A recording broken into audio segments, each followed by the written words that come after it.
Hello everyone, welcome back to Assam GK YouTube channel. বন্ধুসকল আজি এই ভিডিওটিত আমি Assam Direct Recruitment Grade 3 আৰু Grade 4 পৰীক্ষাৰ বাবে প্ৰয়োজন হোৱাকৈ এটা নতুন ভিডিও লৈছো। এই ভিডিওটিত আলোচনা কৰা প্ৰতিটো কোৱেশ্যন আপোনালোকৰ আগন্তুক পৰীক্ষাৰ বাবে অতিকৈ সহায়ক হ'ব পাৰে। সেয়েহে ভিডিওটো শেষলৈকে ভালদৰে চাই থাকক। আজি ভিডিওৰ ফাৰ্ষ্ট কোৱেশ্যনটো হৈছে লোডি বংশৰ প্ৰতিষ্ঠাপক কোন আছিল? Who was the founder of the Lodi dynasty? শুদ্ধটো অপচন ডি বাহলুল লোডি। লোডি বংশৰ প্ৰতিষ্ঠাপক আছিল Bahlul Lodi. Next question, in which year did the third battle of Panipat take place? পানিপটৰ তৃতীয় যুদ্ধ কিমান চনত সংঘটিত হৈছিল? কাৰেক্ট এনসাৰটো হ'ব অপচন এ। পানিপটৰ তৃতীয় যুদ্ধ 1761 চনত সংঘটিত হৈছিল। নেক্সট কোৱেশ্যন, তুগলকনামা কোনে লিখিছিল? হু ৰট দ্য তুগলকনামা? কাৰেক্ট এনসাৰটো হ'ব অপচন এ। বন্ধুসকল তুগলকনামা আমিৰ খুছৰুৱে লিখিছিল। নেক্সট কোৱেশ্যনটো হৈছে which of the following is known as the Manchester of the east? তলৰ কোনখন ঠাইক পূবৰ মানচেষ্টাৰ বুলি জনা যায়? শুদ্ধটো অপচন এ আহমেদাবাদ। আহমেদাবাদক মানচেষ্টাৰ অফ দ্য ইষ্ট অৰ্থাৎ পূবৰ মানচেষ্টাৰ বুলি জনা যায়। Next question, the Tripitaka is the religious text of which religion? Tripitaka কোন ধৰ্মৰ ধৰ্মীয় গ্ৰন্থ? শুদ্ধটো হৈছে অপচন বি বুদ্ধিষ্ট। ত্ৰিপিটক হৈছে বুদ্ধিষ্ট ধৰ্মৰ ধৰ্মীয় গ্ৰন্থ। নেক্সট কুৱেশ্যন, জৈন পৰম্পৰা অনুসৰি জৈন ধৰ্মত কিমান তীৰ্থযাত্ৰী আছিল? According to the Jain tradition, how many pilgrims were there in Jainism? শুদ্ধটো অপচন সি 24। জৈন পৰম্পৰা অনুসৰি জৈন ধৰ্মত 24 জন তীৰ্থযাত্ৰী আছিল। নেক্সট কুৱেশ্যন, গৌতম বুদ্ধই ক'ত প্ৰথম উপদেশ দিছিল? Where did Gautam Buddha given his first sermon? বন্ধুসকল ইয়াৰ কাৰেক্ট এনসাৰটো হৈছে অপচন সি সাৰনাথ। গৌতম বুদ্ধই সাৰনাথত প্ৰথম উপদেশ দিছিল। Next question, question 8, what was the name of the daughter of king Banasura? Banasura ৰজাৰ কন্যাৰ কি নাম আছিল? কাৰেক্ট এনসাৰটো অপচন বি উষা। বন্ধুসকল ৰজা বানাসুৰৰ কন্যাৰ নাম আছিল Usha. Question number 9, who build শিলৰ সাঁকো অৰ্থাৎ stone bridge at Namdang river? Namdang নদীত কোনে শিলৰ সাঁকো নিৰ্মাণ কৰিছিল? কাৰেক্ট এনসাৰটো হৈছে অপচন চি ৰুদ্ৰসিংহ। ৰুদ্ৰসিংহই নামদাং নদীত শিলৰ সাঁকো নিৰ্মাণ কৰিছিল। নেক্সট কুৱেশ্যন, কুৱেশ্যন নম্বৰ 10, প্ৰধানমন্ত্ৰীক কোনে নিযুক্তি দিয়ে? হু এপইণ্টছ দ্য প্ৰাইম মিনিষ্টাৰ? কাৰেক্ট এনসাৰটো হ'ব অপচন এ প্ৰেচিডেণ্ট। বন্ধুসকল প্ৰেচিডেণ্ট অৰ্থাৎ ভাৰতৰ ৰাষ্ট্ৰপতিয়ে প্ৰধানমন্ত্ৰীক নিযুক্তি দিয়ে। নেক্সট কুৱেশ্যন, ৰাজ্য চৰকাৰৰ কাৰ্যবাহী মুৰব্বী কোন? Who was the executive head of the state government? Correct এনসাৰটো অপচন বি গভৰ্ণৰ। ৰাজ্য চৰকাৰৰ কাৰ্যবাহী মুৰব্বী হৈছে গভৰ্ণৰ অৰ্থাৎ ৰাজ্যপাল। Next question, what is the name of the book written by Jawaharlal Nehru? Jawaharlal নেহৰুৱে লিখা গ্ৰন্থখনৰ নাম কি? কাৰেক্ট এনসাৰটো option B the discovery of India. বন্ধুসকল দ্য ডিস্কভাৰী অফ ইণ্ডিয়া এই গ্ৰন্থখন জৱাহৰলাল নেহৰুৱে লিখিছিল। Next question, who introduced the preventive detention bill in the parliament? সংসদত কোনে প্ৰতিৰোধমূলক আটক বিধেয়ক উত্থাপন কৰিছিল? কাৰেক্ট এনসাৰটো হৈছে অপচন ডি চৰ্দাৰ বল্লভভাই পেটেলে সংসদত প্ৰতিৰোধমূলক আটক বিধেয়ক উত্থাপন কৰিছিল। Next question, who was the first chairman of the national human right commission? ৰাষ্ট্ৰীয় মানৱ অধিকাৰ আয়োগৰ প্ৰথম অধ্যক্ষ কোন আছিল? কাৰেক্ট এনসাৰটো option C JS Rangnath Mishra. মানৱ অধিকাৰ আয়োগৰ প্ৰথম অধ্যক্ষ আছিল JS Rangnath Mishra.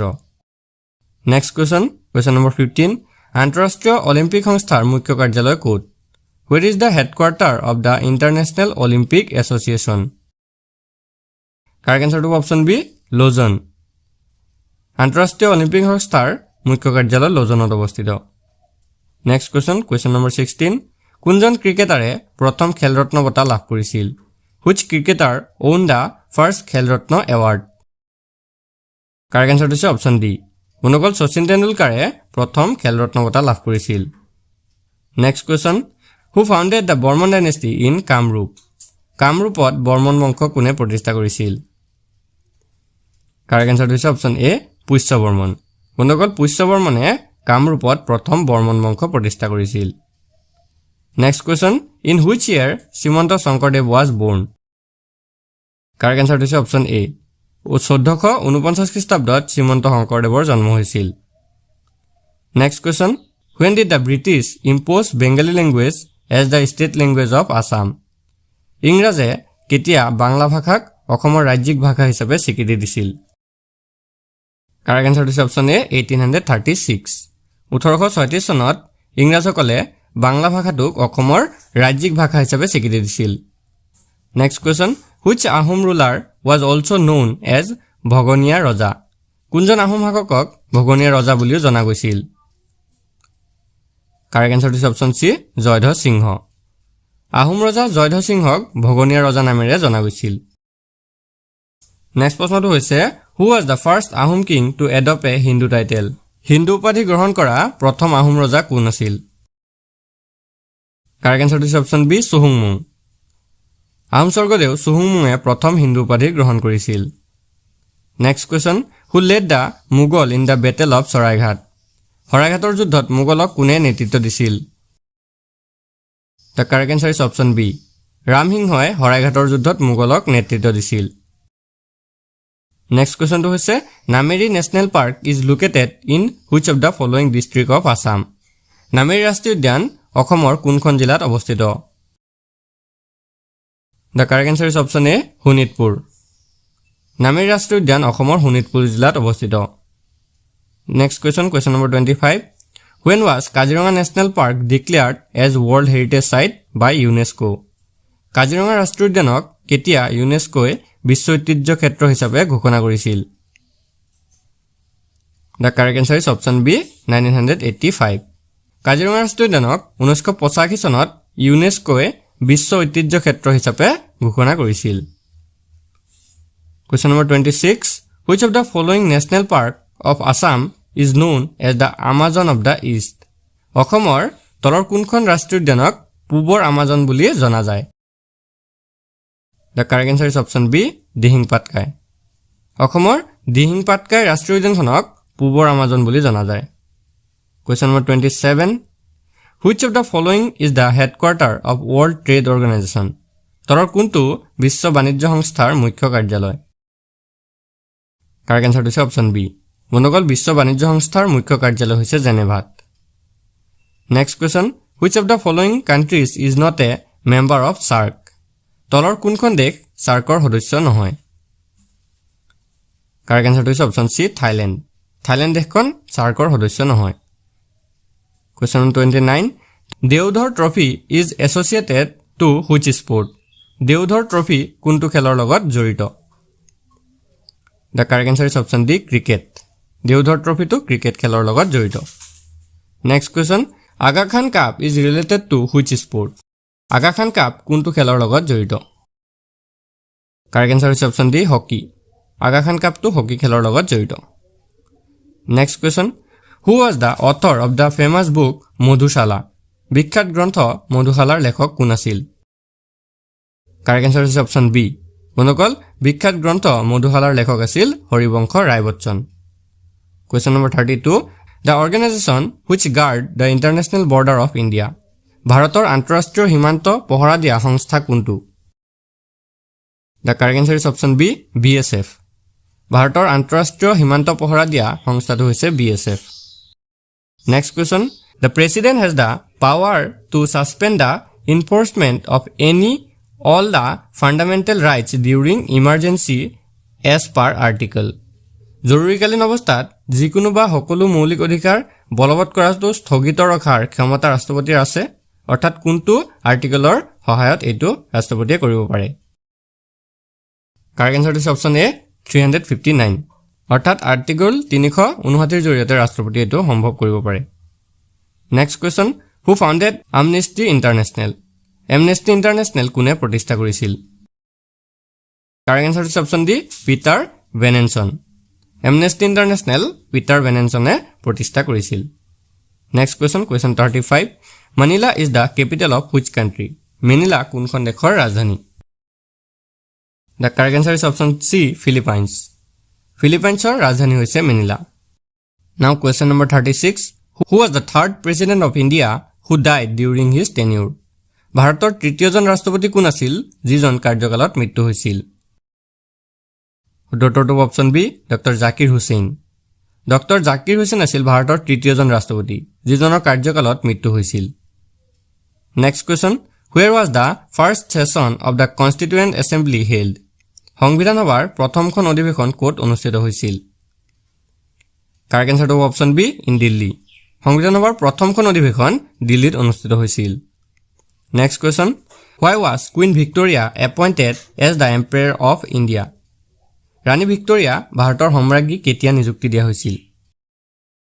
The correct answer is option C 1858 খ্ৰীষ্টাব্দত। নেক্সট কোৱেশ্চনটো হৈছে in which year the Morley Minto reform bill was pass? কোন চনত মাৰ্লিমিণ্টু সংস্কাৰ বিধেয়ক গৃহীত হৈছিল? কাৰেক্ট এনসাৰটো অপচন চি ইন 1909। 1909 চনত মাৰ্লিমিণ্টু সংস্কাৰ বিধেয়কখন গৃহীত হৈছিল। নেক্সট প্ৰশ্নটো হৈছে which country has the world's largest written and most comprehensive constitution? কোনখন দেশত বিশ্বৰ সৰ্ববৃহৎ লিখিত আৰু সৰ্বাংগীন সংবিধান আছে? উত্তৰটো অপচন চি ইণ্ডিয়া। বিশ্বৰ ভিতৰতে সৰ্ববৃহৎ লিখিত আৰু সৰ্বাংগীন সংবিধানখন হৈছে ভাৰতৰ। Next question, in which part of the Indian Constitution is the most mention of fundamental right found? সংবিধানৰ কোনটো খণ্ডত মৌলিক অধিকাৰৰ উল্লেখ পোৱা যায়? The correct answer is option B, part 3. সংবিধানৰ তৃতীয়টো খণ্ডত মৌলিক অধিকাৰৰ উল্লেখ পোৱা যায়। Next question, the sixth schedule of the Constitution does not apply to which of these states? সংবিধানৰ ষষ্ঠ অনুসূচী তলৰ কোনখন ৰাজ্যৰ ক্ষেত্ৰত প্ৰযোজ্য নহয়? ইয়াৰে শুদ্ধটো অপচন এ মণিপুৰ। সংবিধানৰ ষষ্ঠ অনুসূচীটো মণিপুৰ ৰাজ্যখনৰ ক্ষেত্ৰত প্ৰযোজ্য নহয়। Question number 43, which of the following is an Indian classical dance? তলৰ কোনটো ভাৰতীয় শাস্ত্ৰীয় নৃত্য? মনোবল কাৰেক্ট এনসাৰটো option D all of the above. ওপৰৰ সকলোবোৰ ভাৰতীয় শাস্ত্ৰীয় নৃত্য। মনোবল কুচিপুড়ি, কথক আৰু ভৰতনাট্যম এই আটাইকেইটা হৈছে ভাৰতীয় শাস্ত্ৰীয় নৃত্য। Next question, who was the mother of Mahavir? মহাবীৰৰ মাতৃ কোন আছিল? The correct answer is option A Trishala. মহাবীৰৰ মাতৃ আছিল ত্ৰিশলা। Now question number 45, who is the head of the executive committee in India? ভাৰতত কাৰ্যনিৰ্বাহক সমিতিৰ মুৰব্বী কোন হয়? বন্ধুসকল কাৰেক্ট এনসাৰটো অপচন বি প্ৰেসিডেন্ট বা ৰাষ্ট্ৰপতি। ভাৰতত কাৰ্যনিৰ্বাহক সমিতিৰ মুৰব্বী হৈছে ভাৰতৰ ৰাষ্ট্ৰপতি গৰাকী। Now question number 46, who is the supreme commander of the Indian Army? ভাৰতীয় সেনাৰ উচ্চতম অধিনায়ক কোন? কাৰেক্ট এনসাৰটো অপচন এ প্ৰেসিডেন্ট বা ৰাষ্ট্ৰপতি।